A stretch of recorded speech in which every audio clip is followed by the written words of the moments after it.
ఇంట్లో మిర్రర్స్ ఎక్కడ పెట్టాలి? ఎక్కడ పెడితే మనకు బాగా కలిసొస్తది? మిర్రర్స్ వల్ల ఫైనాన్షియల్‌గా కలిసొచ్చేలా చేసుకోవచ్చు. అలాగే హెల్త్ పరంగా కూడా బాగుండేలా చేసుకోవచ్చు. మిర్రర్స్ అనేవి ఇంట్లో నార్త్ ఈస్ట్‌లో ఉంటే చాలా చాలా మంచిదండి. అవకాశం ఉన్నప్పుడు ఉత్తర ఈశాన్య భాగంలో కానీ, తూర్పు ఈశాన్య భాగంలో కానీ మిర్రర్స్‌ని ఇన్‌స్టాల్ చేసుకోవచ్చనమాట. అలాగే మాస్టర్ బెడ్‌రూమ్, అలాగే చిల్డ్రన్స్ బెడ్‌రూమ్‌లో డ్రెస్సింగ్ టేబుల్ పరంగా మనం మిర్రర్స్ యూజ్ చేస్తాము. ఆ డ్రెస్సింగ్ టేబుల్ అనేది మాస్టర్ బెడ్‌రూమ్‌లో సౌత్ ఈస్ట్ ఆఫ్ సౌత్‌లో ఉండొచ్చు. లేదా నార్త్ వెస్ట్ ఆఫ్ వెస్ట్‌లో ఉండొచ్చనమాట.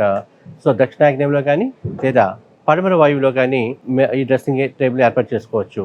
ఒకవేళ మిర్రర్‌ని కూడా ఏర్పాటు చేయాలనుకుంటే బెడ్‌రూమ్‌లో, బెడ్‌కి ఆపోజిట్ సైడ్‌లో పడకుండా నార్త్ ఈశాన్యలోని అండ్ తూర్పు ఈశాన్యలోని 2 ప్లేస్‌లో కూడా పెట్టొచ్చనమాట.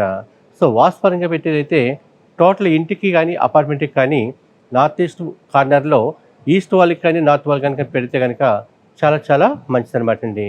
ఈస్ట్ వాల్‌కి పెడితే మనకు ఐశ్వర్యం కలిసొచ్చే అవకాశాలుంటాయనమాట. నార్త్ ఈస్ట్‌లో నార్త్ వాల్‌కి పెడితే గనక సో, మనకి హెల్త్ పరంగా చాలా లాభదాయకంగా ఉంటదనమాట. మీ ఇంట్లో ఉండే కన్వీనియంట్‌ని బట్టి మీరు నార్త్ ఈస్ట్ ఆఫ్ ఈస్ట్ కానీ, నార్త్ ఈస్ట్ ఆఫ్ నార్త్ కానీ పెట్టుకుంటే చాలా చాలా మంచిది. సో, చాలామంది మిర్రర్ ఎక్కడ పెట్టాలి, ఎక్కడ పెట్టాలని అడుగుతున్నారు. ఈ అవకాశం ఉంటే ఈ విధంగా పెట్టుకుంటే చాలా చాలా మంచిదనమాట.